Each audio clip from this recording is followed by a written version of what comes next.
بسم اللہ الرحمن الرحیم وفرض الغسل المزمزۃ والاستنشاق وغسل سائر البدن۔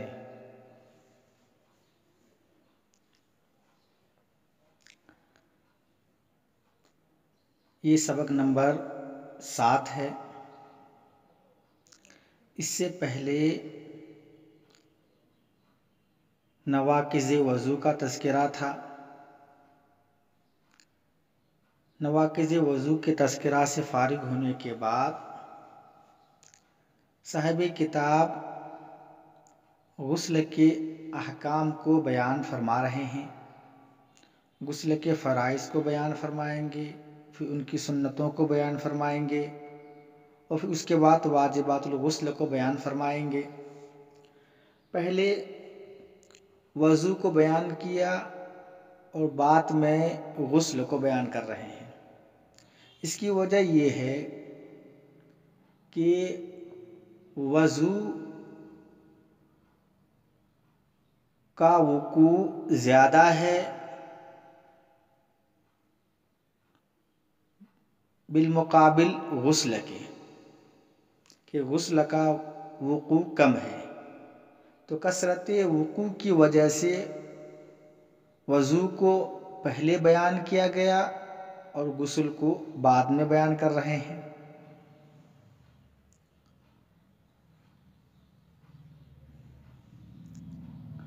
اور دوسری وجہ یہ ہے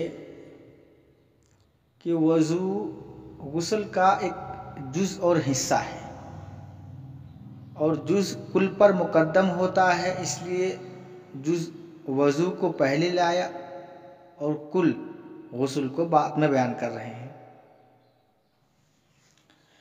غسل کے اندر 3 فرائض ہیں: مزمزہ، استنشاق اور پورے بدن پر پانی بہانا۔ مزمزہ یعنی کلی کرنا، استنشاق یعنی ناک صاف کرنا، اور غسل سائر البدن کا مطلب ہے پورے بدن پر پانی بہانا۔ یہ 3 فرائض ہیں، اور یہ جو 3 فرائض ہیں یہ عند الاحناف ہیں، یعنی احناف کے نزدیک غسل کے اندر 3 فرائض ہیں، ورنہ اس مسئلے کے اندر تھوڑا اختلاف تھا، جس کا تذکرہ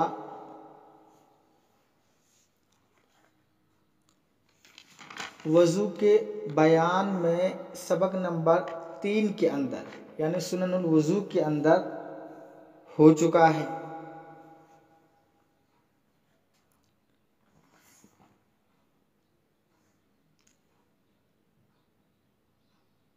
افادے کے طور پر مختصراً ان مذاہب کو آپ کے سامنے بیان کیا جاتا ہے۔ مالکیہ اور شوافی رحمہ اللہ کے نزدیک مزمزہ اور استنشاق یہ دونوں وضو اور غسل دونوں میں مسنون ہیں، یعنی وضو میں بھی مسنون ہے اور غسل میں بھی مسنون ہے۔ یہ حضرات فرض نہیں مانتے۔ ان حضرات کی دلیل ایک تو ابو داؤد شریف کی ایک روایت ہے جس کے الفاظ اس طرح ہیں: ان عائشہ رضی اللہ تعالی عنہا قالت قال رسول اللہ صلی اللہ علیہ وسلم عشر من الفطرۃ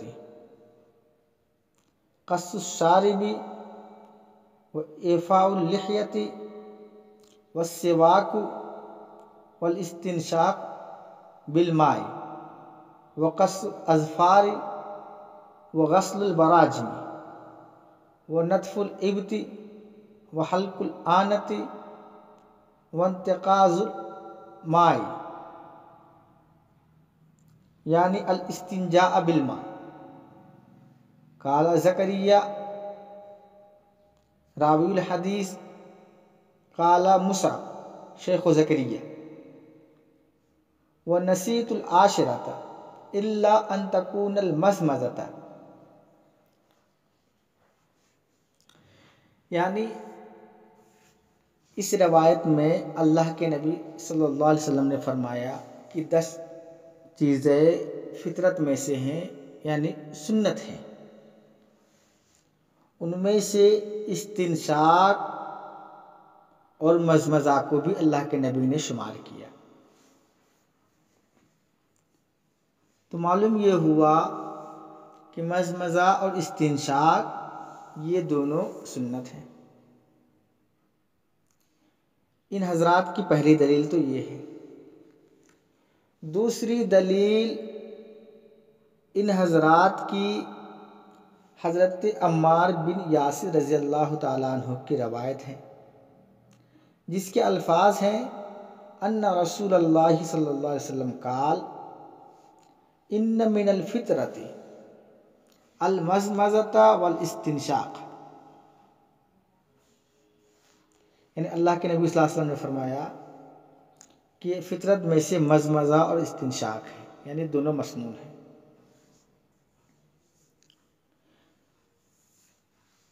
ان حضرات کی تیسری دلیل قیاس ہے۔ یہ حضرات غسل کو قیاس کرتے ہیں وضو پر، کہ وضو میں جس طرح مزمزہ اور استنشاق مسنون ہے، اسی طرح غسل میں بھی یہ دونوں مسنون ہیں۔ تو وضو میں چونکہ بالاتفاق احناف کے نزدیک اور شوافی کے نزدیک مزمزہ اور استنشاق مسنون ہے، اور اسی پر قیاس کر کے شوافی اور مالکیہ غسل کے مزمزہ اور استنشاق کو بھی مسنون قرار دیتے ہیں۔ ان حضرات کی دلائل کا ترتیب وار جواب سنیے۔ پہلی جو دلیل انہوں نے حضرت عائشہ کی پیش کی ہے، جس میں یہ ہے کہ 10 باتیں فطرت میں سے ہیں، ان میں سے استنشاق اور مزمزہ ہے۔ اس کا جواب یہ ہے کہ یہ روایت وضو سے متعلق ہے، نہ کہ غسل سے، کیونکہ حضرت عبداللہ بن عمر، حضرت عبداللہ بن عباس اور حضرت جابر رضی اللہ تعالیٰ عنہ سے ترمذی شریف میں روایت موجود ہے کہ اللہ کے نبی صلی اللہ علیہ وسلم نے ارشاد فرمایا ہما سنتان فی الوضوء واجبتان فی الغسل۔ صاف طور پر اللہ کے نبی نے فرمایا ہما سنتان فی الوضوء، کہ یہ دونوں مزمزہ اور استنشاق وضو میں سنت ہیں، واجبتان فی الغسل، اور غسل میں واجب ہے۔ ان حضرات کی جو دوسری دلیل تھی حضرت عمار بن یاسر کی، جس میں اللہ کے نبی نے فرمایا تھا ان من الفطرۃ المزمزۃ والاستنشاق، اس کا جواب یہ ہے کہ یہ روایت بھی وضو سے متعلق ہے، جیسا کہ اوپر والی روایت وضو سے متعلق ہے۔ ان حضرات نے جو قیاس کیا تھا، تیسری دلیل کہ غسل کو قیاس کیا تھا وضو پر، اس کا جواب یہ ہے کہ غسل کے مزمزہ اور استنشاق کو وضو کے مزمزہ اور استنشاق پر قیاس کرنا درست نہیں ہے، کیونکہ غسل میں مبالغہ کا حکم دیا گیا ہے۔ چنانچہ اللہ تبارک و تعالیٰ کا فرمان ہے کہ ان کنتم جنبا فطہروا، کہ اگر تم جنابت کی حالت میں ہو فطہروا، مبالغے کا صیغہ، خوب پاکی حاصل کرو۔ خوب اور مبالغہ کا مطلب کیا ہے کہ جہاں جہاں آسانی کے ساتھ پانی پہنچانا ممکن ہو وہاں وہاں پانی پہنچاؤ. چونکہ منہ میں اور ناک میں پانی پہنچانا آسانی کے ساتھ ممکن ہے، اس لیے یہ دونوں فرض ہیں. اور وضو میں معمول بھی غسل وجہ ہے، یعنی صرف چہرہ دھونا. اللہ نے فرمایا فَاغْسِلُوا وُجُوهَكُمْ، چہرہ دھو. اللہ نے وجہ فرمایا، اور وجہ یہ مواجہت سے مشتق ہے، اور وجہ کی تعریف میں منہ کا اندرونی حصہ اور ناک کا اندرونی حصہ داخل نہیں ہے. اس لیے چونکہ وضو کا معمول بھی غسل وجہ یہ الگ ہے، اور غسل کا معمول بھی یہ الگ ہے. جب دونوں کا معمول بھی الگ الگ ہے تو پھر ایک کو دوسرے پر قیاس کرنا درست نہیں ہوگا، لہذا یہ قیاس مال فارق ہے.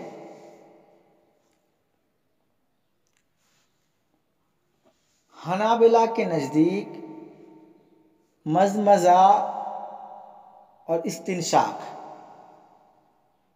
وضو اور غسل دونوں میں واجب ہے، یعنی وضو میں بھی واجب، غسل میں بھی واجب، جیسا کہ سبق نمبر 3 میں بیان کیا گیا. حنابلہ مزمزہ کے واجب ہونے پر ابو داؤد کی ایک روایت سے استدلال کرتے ہیں. اس میں اللہ کے نبی صلی اللہ علیہ وسلم نے ارشاد فرمایا کہ اذا توضأت فمزمز، جب تم وضو کرو مزمزہ کرو. اسی طریقے سے استنشاق کے واجب ہونے پر سلمہ بن قیس کی روایت سے استدلال کیا، جس میں اللہ کے نبی صلی اللہ علیہ وسلم نے ارشاد فرمایا اذا توضأت فانتشر، جب تم وضو کرو تو ناک کو صاف کرو. امر کا صیغہ، اور امر وجوب کے لیے آتا ہے تو معلوم یہ ہوا کہ یہ واجب ہے. لہذا وضو میں بھی واجب ہیں اور غسل میں بھی واجب ہیں. احناف کی طرف سے ان کا جواب یہ ہے کہ وضو میں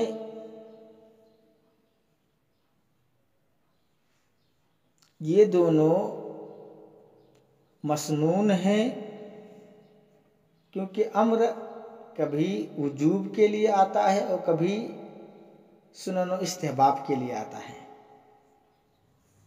لہذا یہ امر جو ہے یہاں پر یہ سنن کے لیے ہے، نہ کہ وجوب کے لیے. جیسا کہ آپ کو بتلایا گیا تھا کہ ایک اعرابی دیہاتی صحابی نے آپ صلی اللہ علیہ وسلم سے وضو سے متعلق دریافت کیا، تو اللہ کے نبی صلی اللہ علیہ وسلم نے فرمایا توضأ کما امرک اللہ، اللہ نے جیسے حکم دیا ویسے وضو کرو. تو اللہ نے جو حکم دیا ہے اس میں مزمزہ اور استنشاق کا کوئی تذکرہ نہیں ہے، تو معلوم یہ ہوا کہ مزمزہ استنشاق یہ دونوں واجب نہیں ہیں وضو میں. ہاں البتہ غسل میں چونکہ مبالغے کا حکم ہے اس لیے غسل میں دونوں واجب ہوں گے. احناف کے نزدیک مزمزہ اور استنشاق غسل میں فرض ہیں.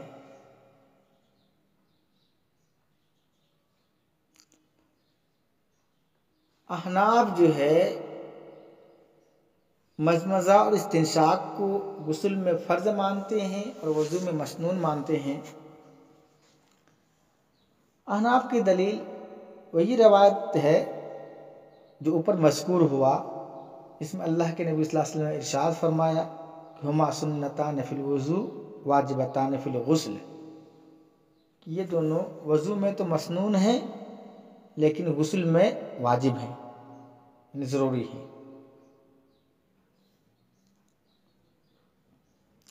یہ تو خلاصہ ہوا مزمزہ اور استنشاق کا.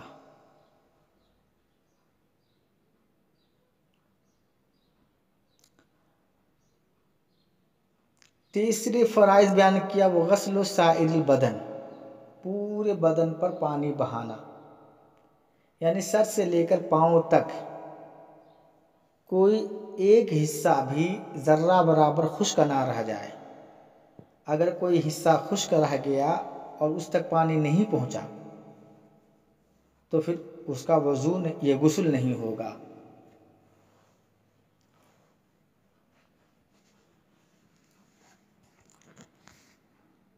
آگے غسل کی سنتوں کو بیان کر رہے ہیں کہ وسنت الغسل ان یبدأ المغتسل بغسل یدیہ وفرجہ ویزیل النجاسۃ ان کانت علی بدنہ ثم یتوضأ وضوءہ للصلاۃ الا رجلیہ ثم یفیض الماء علی رأسہ وعلی سائر بدنہ ثلاثا ثم یتنحى عن ذلك المکان فیغسل رجلیہ ولیس علی المرأة ان تنقض ضفائرها فی الغسل اذا بلغ الماء اصول الشعر۔ یہاں سے غسل کی سنتوں کو بیان کر رہے ہیں۔ غسل کی 5 سنتوں کو صاحب کتاب نے بیان کیا ہے۔ نمبر 1 کہ جب آدمی غسل کرنے کا ارادہ کرے تو سب سے پہلے مغتسل یعنی غسل کرنے والا اپنے دونوں ہاتھوں کو گٹوں سمیت دھوئے، جس طریقے سے وضو میں دھوتے ہیں۔ اس کے بعد شرمگاہ پر کوئی نجاست لگے ہوں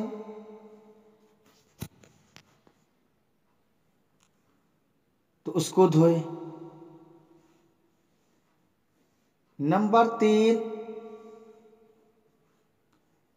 بدن پر کپڑے پر کوئی نجاست ہو اس کو زائل کرے، اس کو ختم کر اس کو دھوئے۔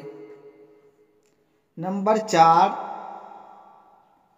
پھر نماز کی وضو کی طرح وضو کرے۔ اور نمبر 5 اپنے سر اور تمام بدن پر پانی بہائے۔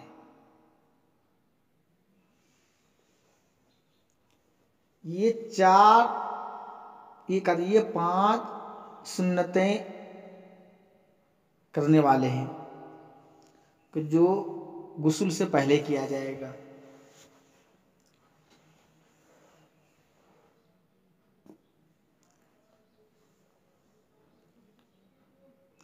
نبی اکرم صلی اللہ علیہ وسلم کے غسل کی کیفیت محدثین کرام کی ایک جماعت نے آپ صلی اللہ علیہ وسلم کے غسل کرنے کی پوری کیفیت کو بیان فرمایا ہے۔ چنانچہ بخاری شریف کے الفاظ نقل کیے جاتے ہیں، عن ابن عباس رضی اللہ تعالی عنہما قال قالت میمونۃ رضی اللہ تعالی عنہا وضعت للنبی صلی اللہ علیہ وسلم ماء للغسل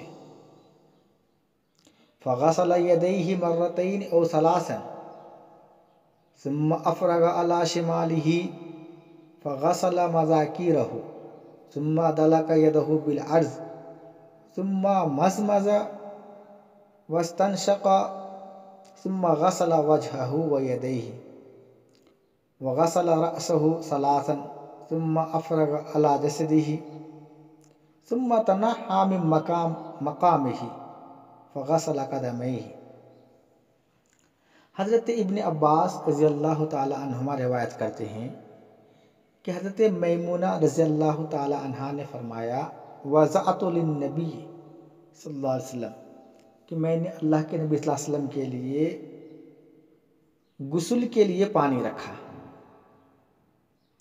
فغسل یدیہ مرتین او ثلاثا تو آپ صلی اللہ علیہ وسلم نے اپنے دونوں ہاتھوں کو گٹوں تک 2 یا 3 مرتبہ دھویا. ثم افرغ علی شمالہ، پھر آپ نے اپنے بائیں ہاتھ پر پانی بہایا، یعنی پہلے دائیں ہاتھ کو دھویا پھر بائیں ہاتھ پر دائیں ہاتھ سے پانی کو بہایا. فغسل مذاکیرہ، آپ صلی اللہ علیہ وسلم نے اپنے شرمگاہ کو دھویا. ثم دلک یدہ بالارض، پھر آپ نے اپنے ہاتھ کو زمین پر رگڑا. ثم مضمض واستنشق، پھر آپ نے کلی کی اور ناک کو صاف کیا. ثم غسل وجہہ ویدیہ، پھر آپ صلی اللہ علیہ وسلم نے اپنے چہرے کو دھویا اور اپنے دونوں ہاتھ کو دھویا. وغسل رأسہ ثلاثا، اور 3 مرتبہ اپنے سر کو دھویا. ثم افرغ علی جسدہ، پھر آپ نے اپنے پورے جسم پر پانی بہایا. ثم تنحى من مقامہ، پھر آپ اپنے اس جگہ سے ہٹ گئے. فغسل قدمیہ، پھر آپ نے دونوں قدم کو دھویا. یہ آپ صلی اللہ علیہ وسلم کے غسل کی پوری کیفیت ہے. اسی کہا کہ وہ غسل و سنت الغسل، غسل کی سنت کیا ہے؟ ان یبدأ المغتسل، نمبر 1 غسل کرنے والا ابتدا کرے بغسل یدیہ، اپنے دونوں ہاتھ کے دھونے سے، یعنی اپنے دونوں ہاتھ کو دھوئے گٹوں سمیت. وہ فرجہ، اپنے شرمگاہ کو دھوئے.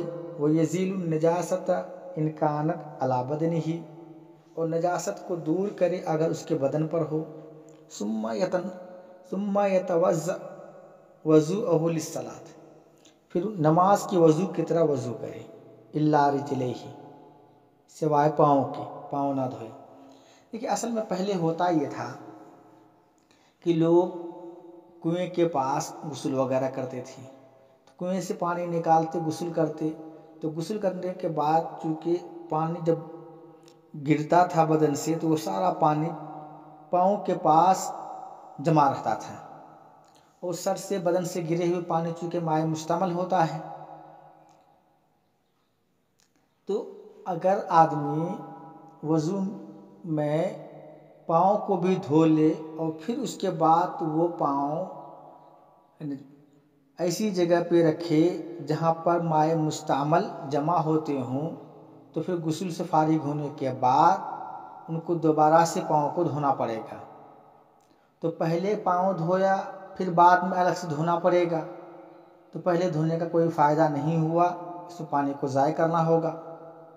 اسی لیے اس جگہ سے جب آدمی ایسی جگہ پہ غسل کرے جہاں پر پاؤں کے پاس پانی جمع ہوتے ہوں، تو ایسی جگہ پر وضو کرے، چہرہ دھوئے، ہاتھ دھوئے، سر کا مسح کرے، لیکن پاؤں نہ دھوئے.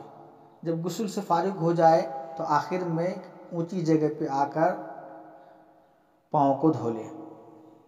البتہ اگر کوئی ایسی جگہ غسل کر رہا ہے تختے پر، پتھر پر، یا آج کل جو باتھ روم وغیرہ ہے جہاں پہ پانی جمع نہیں ہوتے ہیں، تو پھر یہاں پر مسنون یہ ہے کہ وضو کرتے وقت اپنے پاؤں کو بھی دھو لے،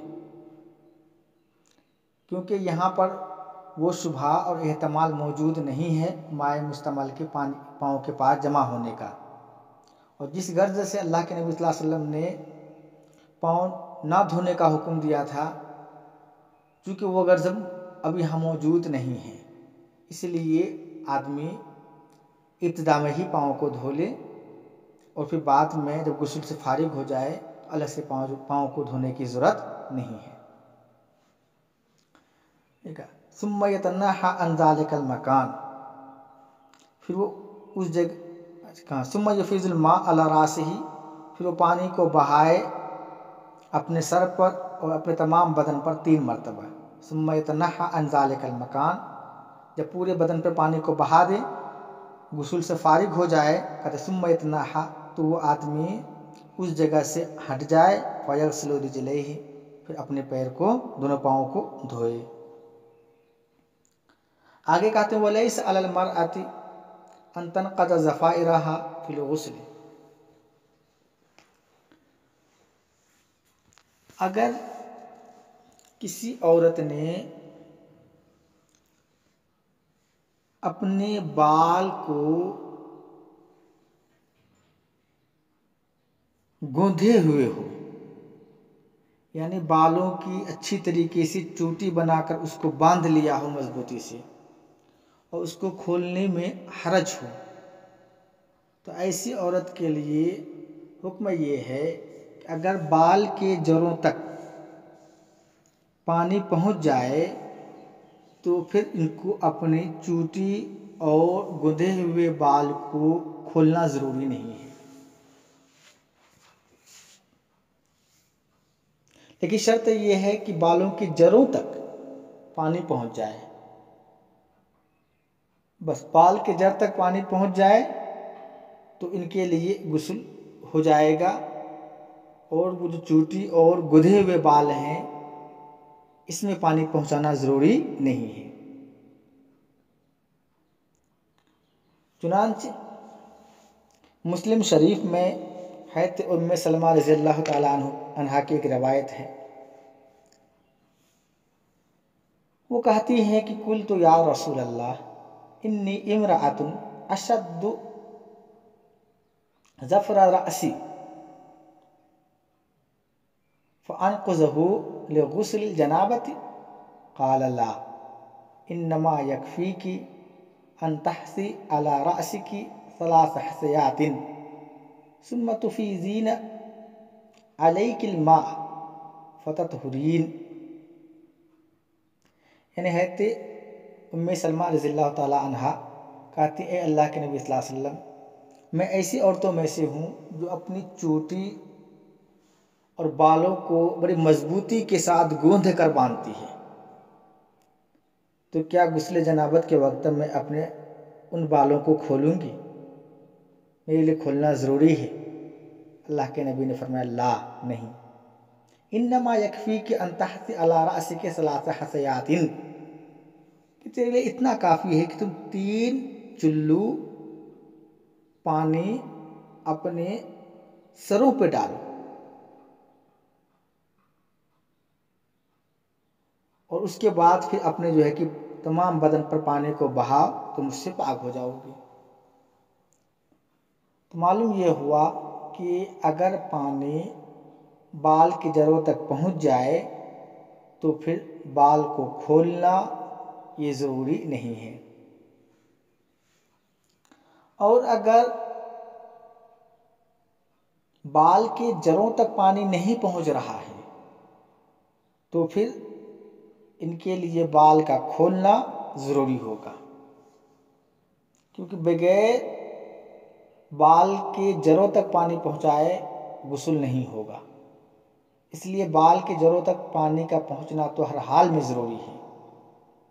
اگر چوٹی بندھے ہوئے ہوں اور پانی پہنچ جائے تو ٹھیک ہے، اگر پانی نہ پہنچتے ہوں تو پھر ان کو چوٹی کھول کے پانی پہنچانا ضروری ہوگا، اور اگر کسی عورت کا بال پہلے سے کھلا ہوا ہو تو ایسی عورت کے لیے حکم ہے کہ اپنے پورے بالوں کو دھوئے، ایسے عورت پر پورے بالوں کا دھونا فرض ہے، کیونکہ شریعت کی طرف سے چوٹی نہ کھولنے کی، گندھے ہوئے بال نہ کھولنے کی جو رخصت ہے وہ حرج کو دور کرنے کے لیے ہے، کہ چوٹی کو کھولے گی، گندھے ہوئے بالوں کو کھولے گی تو حرج میں مبتلا ہوگی، تو حرج کو دور کرنے کے لیے ہے، اور جب بال پہلے سے کھلا ہوا ہے تو اب اس کو دھونے میں کوئی حرج نہیں ہے، اس لیے ایسی عورت اپنے تمام بال کو دھوئے گی۔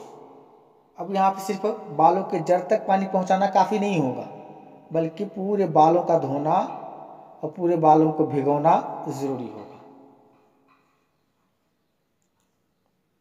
جیسے کہ داڑھی کے دھونے کا حکم،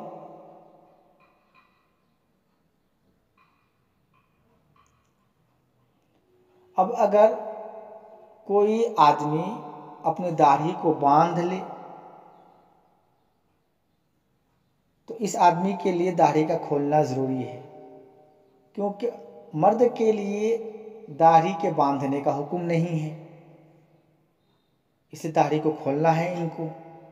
داڑھی کے کھولنے میں کوئی حرج نہیں ہے، اس داڑھی کو کھول کر پوری داڑھی کو بھگونا ضروری ہے۔ اسی طریقے سے وہ عورتیں جن کی جڑوں تک پانی نہ پہنچتی ہوں تو پھر ایسی عورت کے لیے بال کو کھول کر جڑوں تک پانی پہنچانا ضروری ہوگا۔